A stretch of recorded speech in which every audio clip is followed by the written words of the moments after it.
Hey everyone, Miss Jamie here. So this week is all about having fun in the water. There is so much that we can do playing in the water, and I think all of you enjoy it. At least when I've seen you do it, it's been lots of fun. Just splish splashing, catching things in the water, squirt guns, even getting your baby dolls wet or your cars wet and cleaning them up. You can use syringes, you can use all sorts of things. So anyway, it's all about water fun. And today, I pre-record these a few days early, and it's raining outside today, so that's why I'm doing these all inside. A lot of them are going to be done outside, but I figured I didn't want to ruin my computer yet since it's the schools.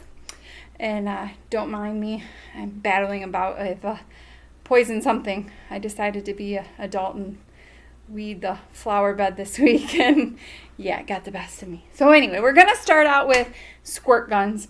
Everything I got for this week I either had at home or I ran up to the dollar store and got a couple things.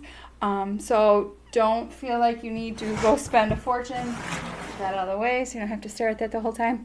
And yeah, so don't feel like you need to spend a fortune.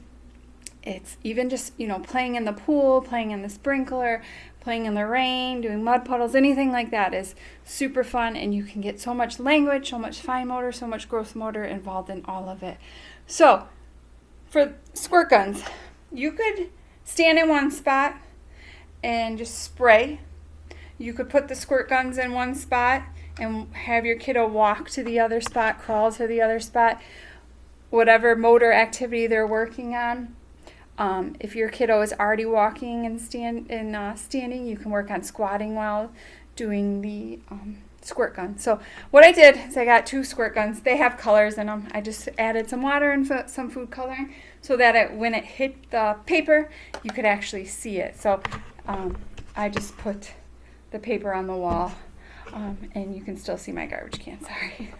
So here we go. So let's see what color we have here. Ooh, blue. So you can just, squirt like that. Fine motor is great here using your pointer finger, pushing, some of you may have to hold with your kiddo, and that's okay. Just getting them to push their finger in and out is huge. And let's see what color is next. Who wants more? I do. Gotta love the dollar store, but sometimes they don't work. This one is squirting, so let's see. Oh, and it's kind of red. I have red. So you can see over here, I just squirted and made some blue and some red. So pretty pictures you can make, and probably a much better activity outside. So I'm gonna clean that up real quick before someone steps in it and I have blue and red all over. So super fun, super inexpensive, and you can even just put some on your fingers and splash it on the paper, like make a splatter paint. All right, next one. So back to the squirting. You can ask for more. You can say finish. You can work on for blue or for red. You can work on walking from one spot to get it to the other. Fine motor, pushing the trigger on there. So lots of good things. All right, next one. Again, you can place this somewhere else and work on that gross motor piece. Place it up a little high, place it down a little bit, so you have some reaching or some bending over while you're standing. You can work on picking one, making a choice if you have multiple objects. But this is just putting some objects into a bowl, scooping them out either with your hands or some form of scooper. You can even use this if you have, I don't know the technical name, but that's all right, because it's just all right. But one of these, kind of using like scissors and scooping them out. So you can do that. So there they get to make the choice, which is a communication piece of what they want to use, their hands, their spoon, their scooper, whatever else you might have at home. They can make choices between objects that they want to put in. Today have eggs and bottle tops. So I might say, which one would you like to put in? Bottle top or egg? And they could reach for it. Even if they're not using their words or their communication device, if these objects aren't on there, they're communicating by making a choice. Remember that. communication doesn't always have to be words. It's our body language, it's making choices, it's our facial expressions. So it is awesome that they do this. Now, if you notice that they're reaching for one specific side only, switch it up. You know, maybe only give them one on this side and make them reach for it. So that part works with your body. You're crossing over your midline. A lot of great fine motor, gross motor. Set it at one end of the table or one end of the room and have them walk to the other end to put it in. So all you need is a little bucket. I have a clear one here. That way they can see what's in there. Pouring skills, working on grasping and pouring in. So I filled my bottle up somewhat, but then I brought my measuring cup over. So just working on grabbing here, holding on to it, having that strength to hold on to it. Again, some of you are going to have to help your kiddo, and that's perfectly fine. It's a huge step for some of them to just be able to grasp that and hold on to it and want to hold on to it. So, and if you have a different measuring cup that's not glass, it's probably better, but that's all Miss Jamie has here.